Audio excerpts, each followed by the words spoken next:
Boa noite, a paz do Senhor. Trago uma mensagem de aconselhamento e, ao mesmo tempo, de uma certa forma, de advertência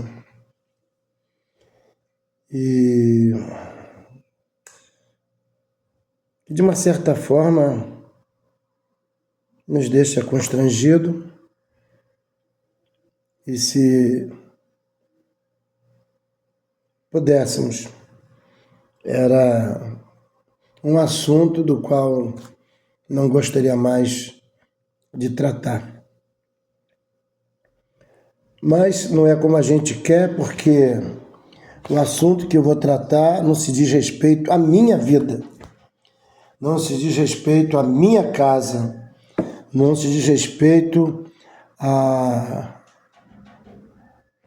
às minhas finanças, mas se diz respeito à casa de Deus. Eu não sou dono da casa de Deus. Não sou dono da casa de Deus. E eu também não posso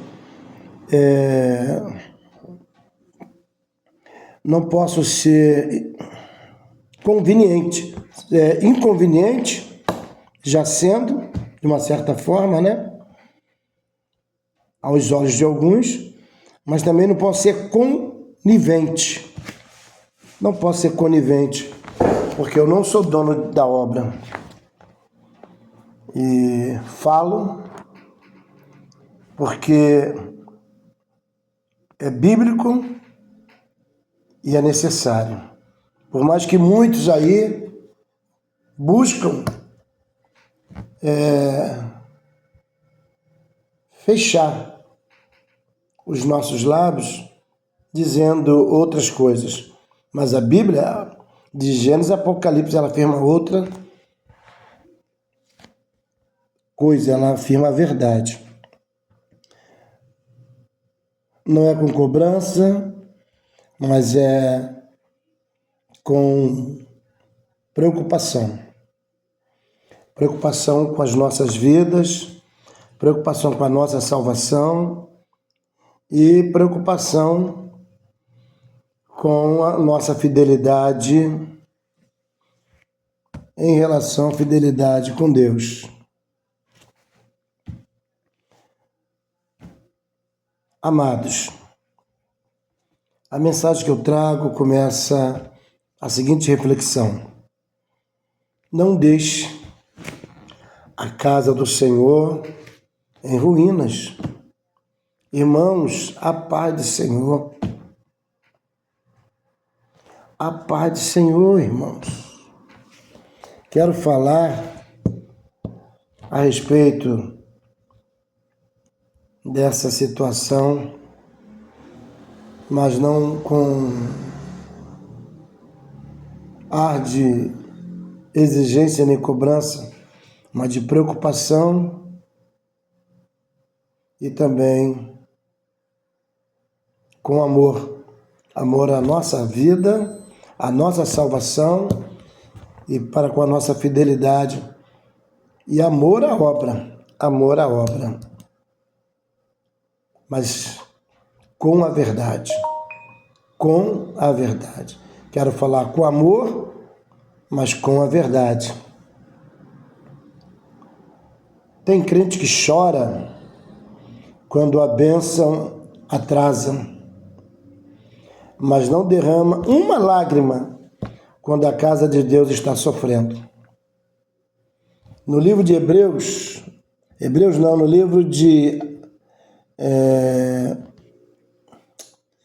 no livro de Ageu.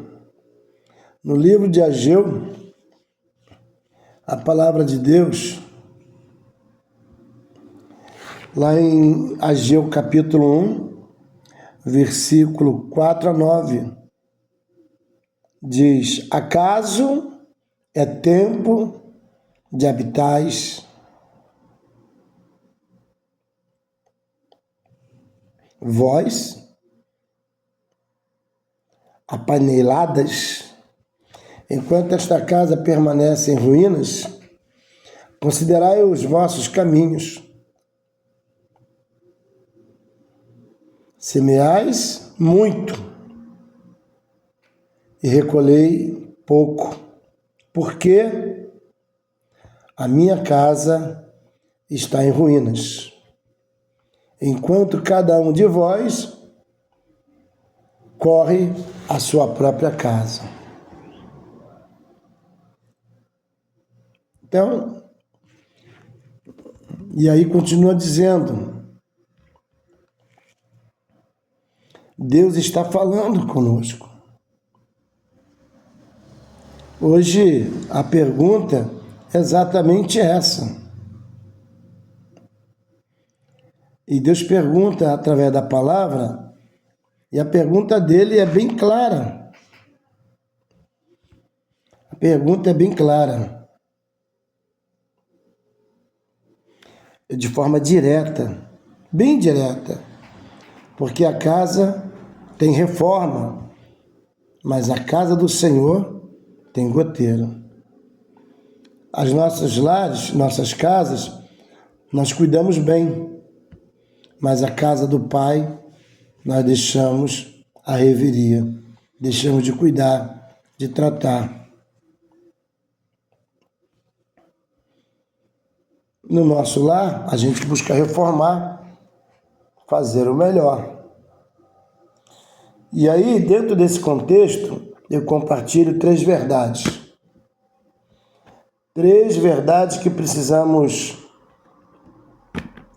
lembrar e considerar. Primeiro, coração fechado entristece a Deus. Quem fecha o coração para Deus e para a obra de Deus, entristece Deus.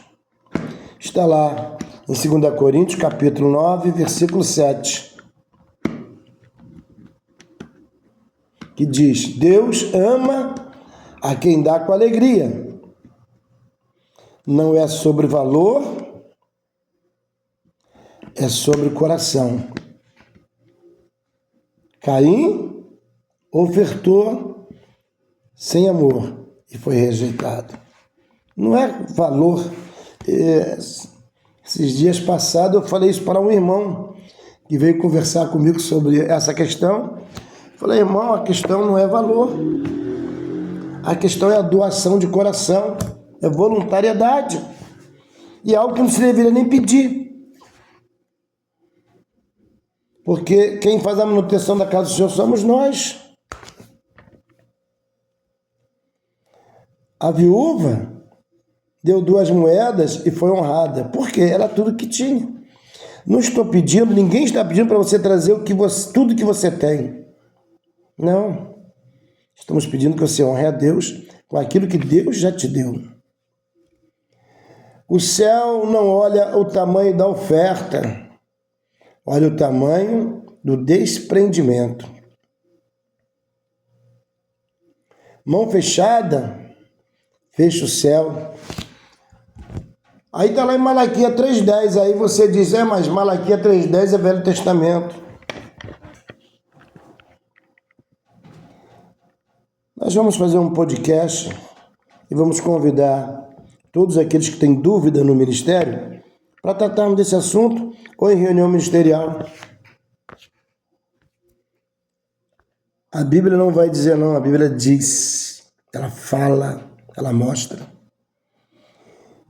E diz lá, trazei-me todos os dízimos à casa do tesouro, provai-me, diz o Senhor dos Exércitos, se eu não vos abrir as janelas do céu. Se a palavra de Deus não é a mesma hoje, não é a mesma de ontem, eu não sei.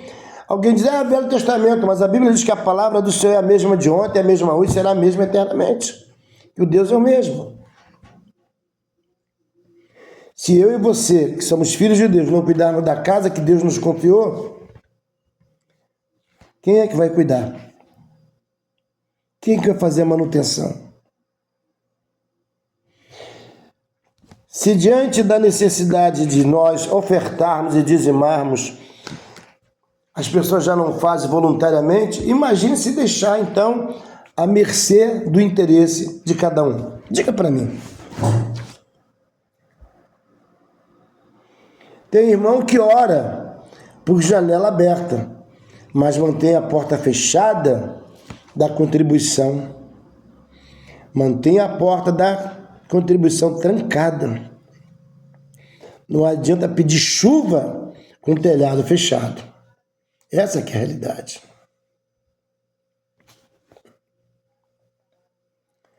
Então nós vemos Neemias, né?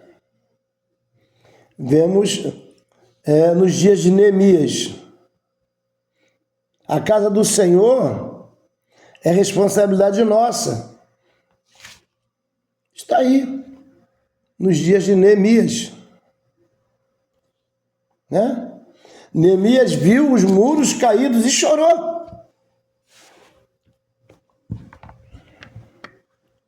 Davi não quis oferecer a Deus o que não lhe custasse nada. Está em 2 Samuel, capítulo 24, versículo 4. Se nós que somos filhos não cuidamos da casa do Pai, quem cuidará? Quem? O mundo não sustenta altar. O mundo sustenta altar? E olha que tem ímpios, que nem a igreja vai, mas vai lá na igreja e dizima. Sabia disso?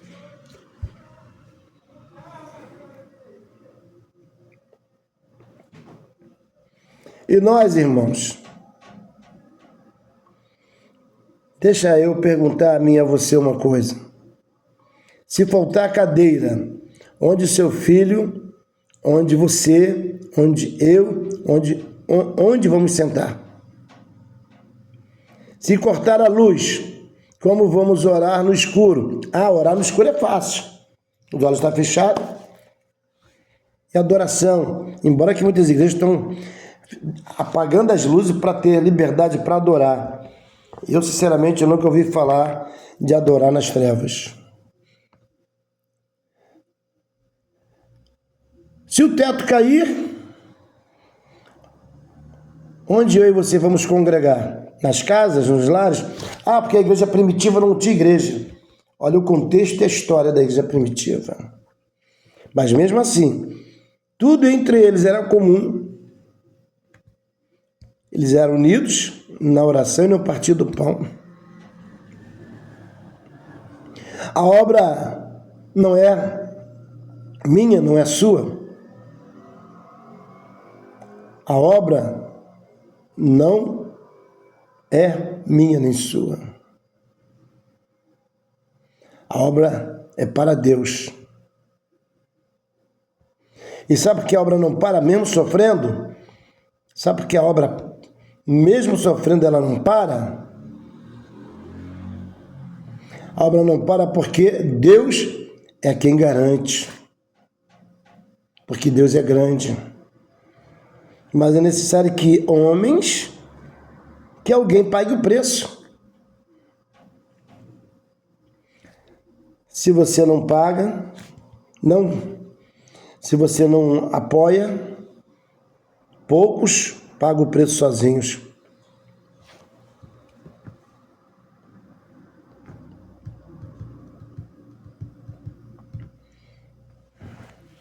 Mas ele sofre quando o povo é pequeno. Deus deve sentir no seu coração tristeza quando a fé do homem é pequena, porque a Bíblia diz que fé sem obra, ela é morta. É morta porque a fé é pequena.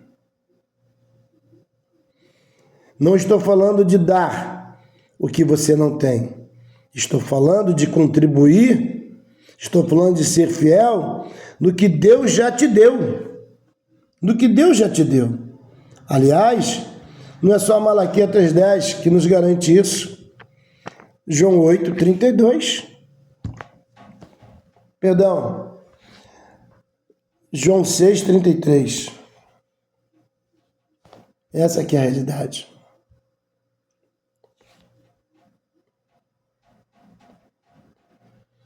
Então, irmãos,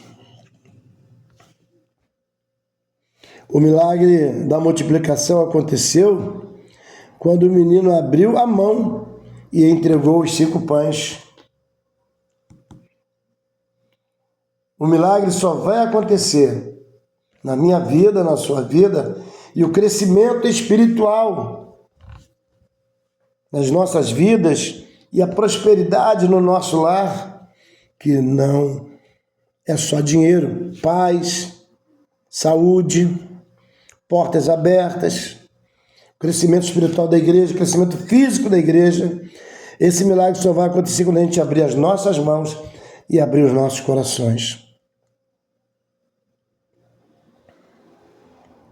Então a bênção que você espera pode estar travada na semente que você ainda não plantou. Essa que é a realidade. Honra o Senhor com os teus bens e com as primícias de toda a tua renda, e se encherão fartamente os teus celeiros. Provérbio capítulo 3, versículo 9 a 10. Aí alguém diz, mas se é Velho Testamento, mas se fosse só para ler e contextualizar uma bênção para a sua vida, não seria Velho Testamento, né? Velho Testamento não faz parte da Bíblia?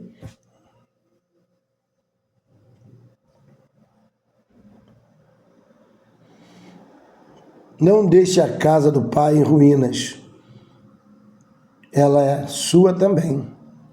Somos famílias, somos filhos de Deus. Vamos orar por arrependimento e por um coração generoso. Irmãos, Deus precisa da nossa fidelidade. Não é do nosso dinheiro que Ele precisa. A obra que precisa da nossa contribuição. Mas você precisa da bênção? Você precisa da bênção. Precisamos da bênção? Precisamos da bênção. Precisamos da bênção e da fidelidade de Deus. Ou não? Ou não precisamos? Precisamos da bênção e da fidelidade de Deus. Ou não precisamos? Responda para si mesmo.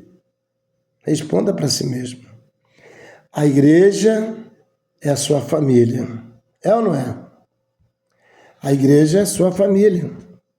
A casa de família, a casa do Pai, não pode ter chão sujo